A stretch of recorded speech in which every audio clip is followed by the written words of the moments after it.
ராசா ஒரு வாரமா எங்க போய் தொலைஞ்ச? ஒரேடியா போய் தொலைஞ்சிருக்கணும். ஏதோ எஸ்கேப் ஆகி வந்தேன். பசிக்குது பாட்டி. என்ன பாட்டி, டைனிங் டேபிள தாத்தா போட்டோ பக்கமா ஷிஃப்ட் பண்ணிட்டியா?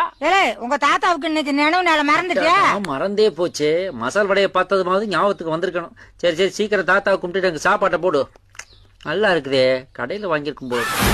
அவன் மறக்கலாம், நான் மறக்கிற மாதிரியா நீங்க பண்ணிட்டு போயிருக்கீங்க?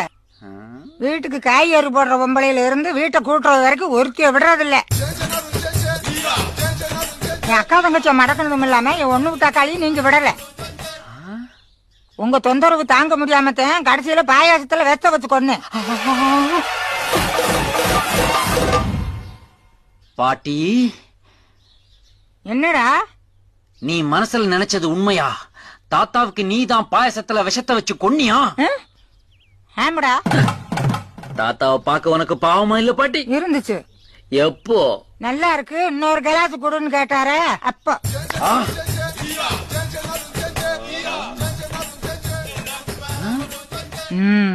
உனக்கு உண்மை தெரிஞ்சு போச்சு. உன விடக்கூடாது. இன்னொரு பாயாசத்தை போட்டுற வேண்டியது. எனக்கும் பாயாசமா?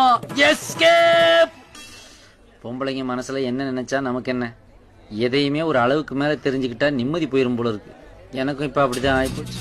ஒரு பெண்ணின் மனதை தொட்டு